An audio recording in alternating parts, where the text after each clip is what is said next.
Open your spellbooks, apprentices! It's time to learn how to cast your very first spell in Dungeons & Dragons 5th edition.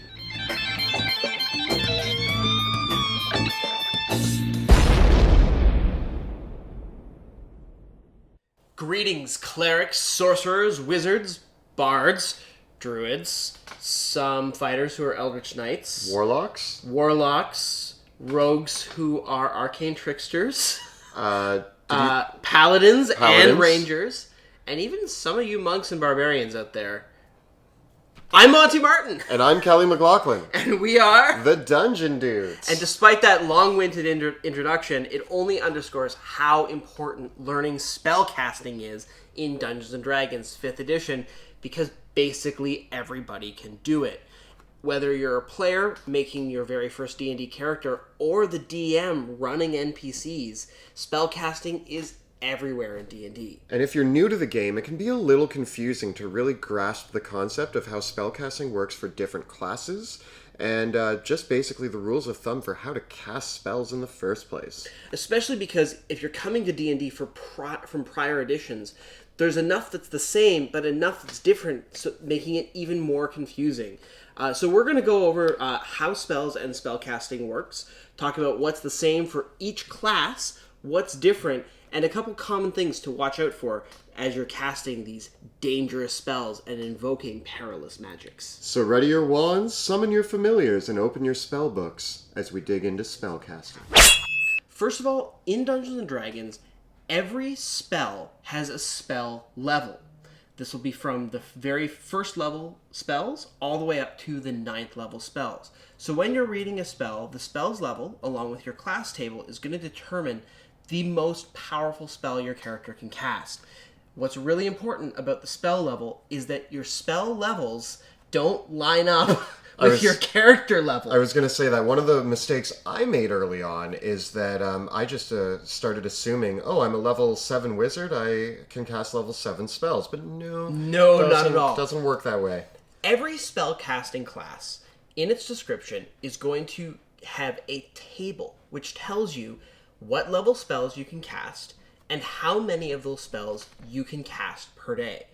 Make sure that you read this table carefully, because there's a lot of crucial information on this, and it's a little bit different for every class. This is the first place to start, and the spellcasting description is going to tell you one other really important detail.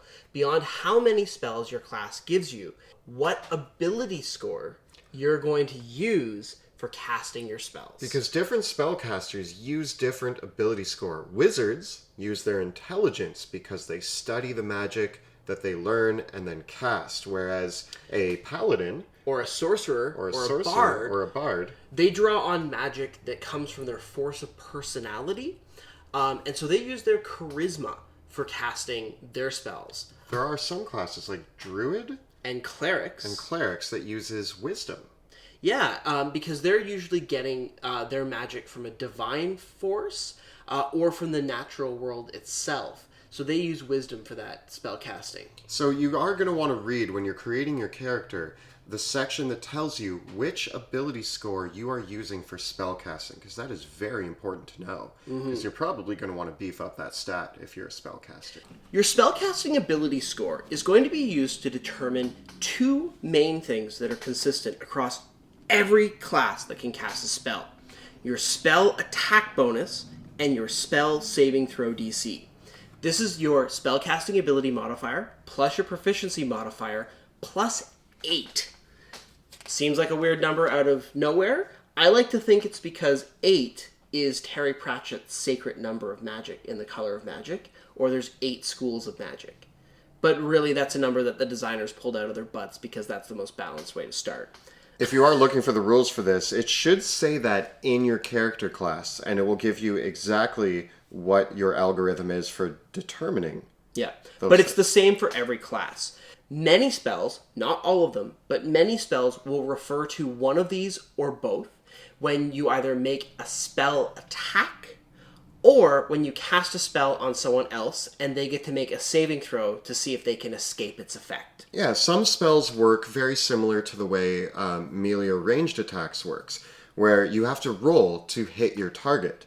this is where your spell attack modifier would come into play. Whereas if it's a type of spell that requires a save, similar to that of like a Dragon's Breath weapon or traps or things of that nature, then you need to know your spell save DC so that the enemies can try to roll a save against your spell's power. Our class is going to also tell us how many spells we know. There are some characters that prepare spells, and there are some characters that know spells.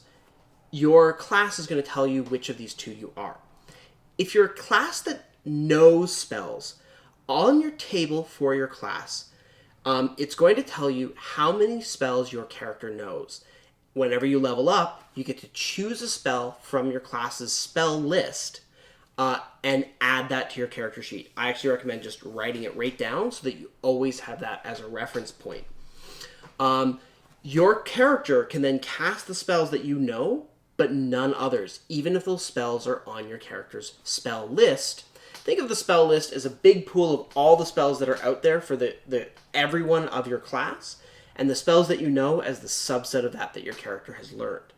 This is different than spells prepared. Yes, it is. Which works quite a bit differently, and you won't have the known option in your table. This is common for classes like paladins, clerics, and druids, who basically get access to their entire spell list. And every day when they prepare spells after completing a long rest, they can choose whatever they want from that list. If you are a very indecisive person, playing a spellcaster that works this way as your first spellcaster is a really great idea, because it means that if you don't like a spell, you don't have to commit to it. Whereas with a spellcaster that has to know their spells, you really got to plan ahead in advance, because the only time you get to choose your spells is when you're leveling up. Now, typically what it is that the classes that prepare spells, they get to prepare a number of spells equal to their character level plus their spellcasting ability modifier. So, for example, if you're a 5th level cleric with a wisdom score of 16, you get to prepare 8 spells. Now, of course, clerics also get a whole bunch of extra spells from their domain, so there's a ton of exceptions. The big exception to this whole system is the wizard, who has a spell book, a spell list, and the spells they prepared. A wizard can only prepare spells that they've had written in their spell book, but their spell book can contain any spells that they've either developed on their own through leveling up. A wizard learns 2 new spells every level to add to their spell book. But a wizard can actually take a spellbook from another wizard that they've either stolen it from, found it as treasure, or borrowed it, and add those spells to their book. So a wizard can keep learning more and more spells, and then gets to kind of make this short list. So as a wizard, you got 3 different lists to micromanage. That also made it, when I was playing a wizard, it made it very intriguing to find other spellcaster spellbooks and copy down spells that I didn't know yet. Yeah, it's a lot of fun. It's almost like getting a magic item. You find a spellbook, and away you go. Now, the last thing to throw a wrench into all of this are your cantrips. Cantrips, every spellcasting class has a specific number of cantrips that they know and no more. So unlike clerics, wizards, and everything like that, you can't learn more cantrips than what the table says specifically. And a wizard can't find a cantrip written down in another wizard's spellbook and then add that to their list. No, you get the ones that the cantrip's known says. But the benefit of a cantrip over the rest of the spells is that a cantrip does not require a spell slot to use. Yeah, you can use them as many times as you want. And as you level up, cantrips improve slightly, either usually doing a little bit more damage, and that the level is not your level in that class. It's your absolute character level. So if you're a 1st level wizard, but a 10th level rogue, your firebolt does 3d10 damage. Which is pretty awesome. And it does make cantrips useful basically from the start of the campaign till the end of the campaign as a go-to if you are running short on spell slots or just don't feel like using one that turn because you're waiting for something bigger or badder to happen. And that brings us to our next topic, spell slots. Yeah. So spell slots determine the actual number of spells your character can use during an adventuring day. So even though your character might know 5, 10, 15 spells, or have prepared 5, 10, or 15 spells, you can't just use those spells an unlimited number of times. unlike a cantrip. The spells per day give you a hard limit on how many spells of each level you can cast. However, within this limitation, you can mix and match freely from the spells that you know or have prepared. For instance, if you have prepared Dispel Magic, Fireball, and Hypnotic Pattern as third level spells, and you have 3 third level spell slots, you could cast each of those spells once. You could do what Kelly does and cast Fireball 3 times.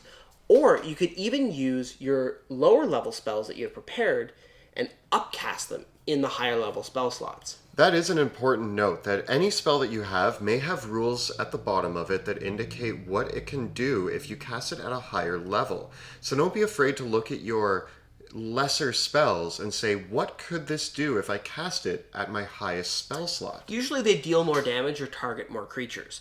But it doesn't work in reverse. You can't cast a third level spell in a second level spell slot. Doesn't work that way. Spells can go up, but they can never go down. So once you've used up those high level spell slots, your high level spells are completely off limits to you. Now that we've learned about how many spells we can cast every day, what about actually the spells themselves? How do they work? Well, so when we look at a spell, the first thing it's going to tell us is, of course, the name of the spell. Immediately under that, the spell level and the school of magic that it falls into. There are 8 different schools of magic, and by and large, the schools of magic are a descriptive bit of flavor text that helps categorize spells based on what they do. Evocation magic tends to involve elemental spells that deal damage, whereas necromancy involves animating the dead and manipulating life forces, and divination spells will do things like see the future or reveal secrets. You also then get a casting time, which is very, very important to know. Mm-hmm. So the casting time will determine how long it takes to cast the spell. You might see something that says 1 action, which means that on your turn, you're required to use your whole action to cast that spell. This is very different than a spell that says 1 bonus action, which means that you can cast the spell as a bonus action and then do something else as your main action. But, however, you can't cast a spell with your action after you've cast another spell as a bonus action, or if you cast a spell with your action, you can't then cast another spell as a bonus action. The exception to this is a cantrip. If you cast a cantrip with your action, then you can then cast a bonus action spell. And if you cast a bonus action spell, you can then go cast a cantrip.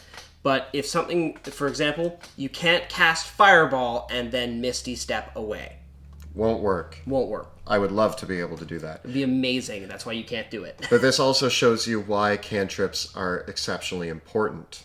Mm-hmm. Some spells are going to have casting times that are actually not measured as 1 action, but maybe even longer than that. They might be minutes or even hours in some cases. A lot of these spells I find are useful outside of combat, because it's very seldom that you're going to spend 10 minutes in a combat trying to cast 1 spell. Mm-hmm. But there are things like setting up an alarm. Some spells can also be cast as rituals in 10 minutes. A spell that's marked as a ritual means that you can cast it without using a spell slot, but it just takes 10 extra minutes to cast. Yeah.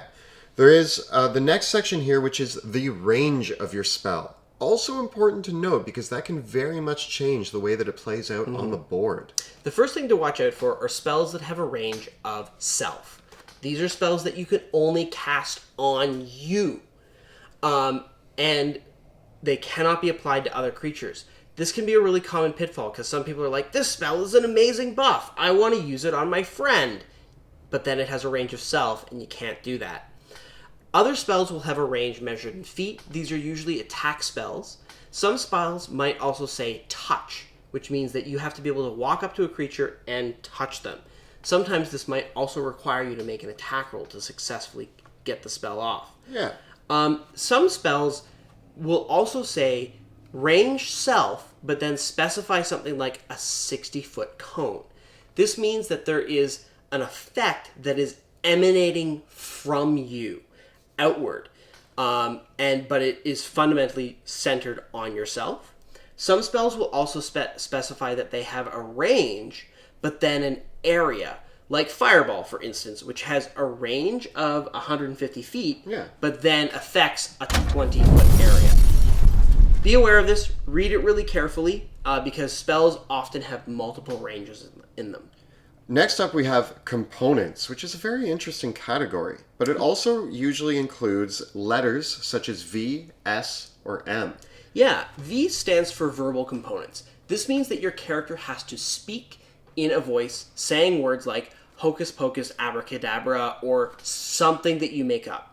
Whatever those verbal components are, it's really up to you to flavor for your character, but it does mean that a spell with verbal components requires that you have to be able to speak in a clear, audible voice. So if you are mute or incapacitated or somehow silenced, like using the silence spell, you cannot cast the spell. You cannot cast a spell that requires verbal components. This also means you are audible to people around you, and I say that a verbal component of a spell, I like to explain to players that, like, when you are casting a spell verbally, that weird spell voice thing happens to your voice.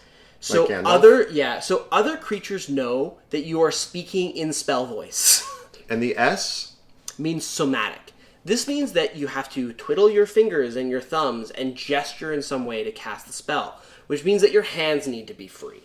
That doesn't mean that you can't hold something in your hands. You can, for example, hold a sword in one hand, but then gesture with your other hand. The other option is that if you're using your spell casting focus, like a staff, or the material components of a spell in your hands, those are okay. But for instance, a spell with somatic components, if you're holding a weapon in one hand and a weapon in the other hand, you can't cast that spell. And what about M? That's material components. A material component for a spell might be a funny thing, like for for detect thoughts, where you need a penny. So penny for your thoughts. Or bat guano for the fireball spell. In this case, it's a material object that you need to manipulate to cast the spell. But you can have a spellcasting focus, which negates the need for a non-costly component for the spell. This is very important. Spellcasting focuses are going to be things like a staff, a wand, or an orb that you can kind of think of as the weapons for spellcasters. The last section of this is the duration of the spell, which can be anything from instantaneous to 24 hours, or anywhere in between, or even longer. This is where one of the most important mechanics comes into play with spellcasting: concentration. You'll notice that many spells that have a duration that is not instantaneous, which means the spell happens and then goes away, will have a duration measured in rounds, minutes, or hours, but may also specify that concentration is required. Concentration is no more difficult than your character's focus, but the restriction is that your character can only focus their concentration on one, and only one, spell at a time. Dungeon Masters, players, this is a hard limit, and the Dungeon Master's Guide specifically says you should not make a house rule that allows any ability to concentrate on more than one spell at a time. That is like giving a player character the ability to take extra turns. That's how transformative concentration is. So you get one. Another interesting thing about concentration is that you can lose concentration. If you are playing a spellcaster who is damaged in combat while concentrating on a spell, you have to make a concentration check to maintain that focus on that spell. Don't forget that. Yeah, it comes up a lot. A concentration check is really easy to make. It's only 10 on a Constitution saving throw, or half the damage you took, whichever's higher. Other circumstances also can impose you make a concentration check, like if you're trying to cast a spell during an earthquake, or you're on a shipwreck or something like that. If you lose concentration on a spell, it immediately ends. It's gone. Anyone that's held by that spell, any effect, if you're flying, you fall. So it can be bad losing concentration. At the same time, you can also relinquish your concentration on a spell on your turn at any time. And if you cast a spell that requires a duration concentration, while concentrating on another spell, the old spell immediately and instantaneously ends. There is no way to overlap 2 concentration spells as one person. You need a whole other friend if you want 2 concentration effects happening. The remainder of the spell, when you're looking at it, just basically tells you exactly what it does, as well as including, if it's a damaging spell, how much damage you're going to do, and any rolls that you might need to make, or that the person you're casting it on might need to make. Such as your spell attack modifier, or your spell saving DC. throw DC, and what they need to roll on, like what ability score. The important thing to note with a spell is that if you're ever confused about what a spell does, read it out loud. Oftentimes, players will gloss over spells and miss very key words in the spell descriptions.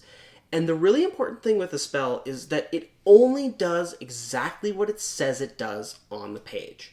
Dungeons & Dragons is an exceptions-based rule system, which means that as the Dungeon Master, your best tool for interpreting the spell is reading exactly what's written on the page.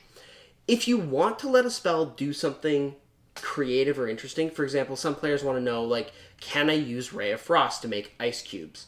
Cool, go ahead. That's super awesome. But can you use create or destroy water to vaporize all of the water in a human body? Absolutely not. I just took Mage Hand. I want to punch that enemy in the face with my Mage Hand. Mage Hand doesn't let you make attacks. As another rule of thumb, when it comes to difficult to interpret spells like illusion magic, see if you can find what other spells of that level are capable of doing as a good way of measuring how strong those creative effects can be. You want your players to be able to get creative with their magic and use them in interesting ways.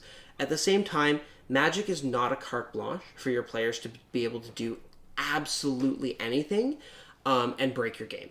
One of the other things you might notice in your spell is that it will list within the range whether it is a cone, line, cube, sphere, or cylinder, and a point of origin.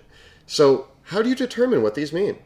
Read the spell description very carefully, but there's a great image in the player's handbook, as well as an explanation in Xanathar's Guide to Everything, if you need help figuring out exactly how to measure out the area of effect of a spell and what that means. It's very important to remember that spells do work in 3 dimensions, which means that a fireball doesn't just go out this way, it also goes up.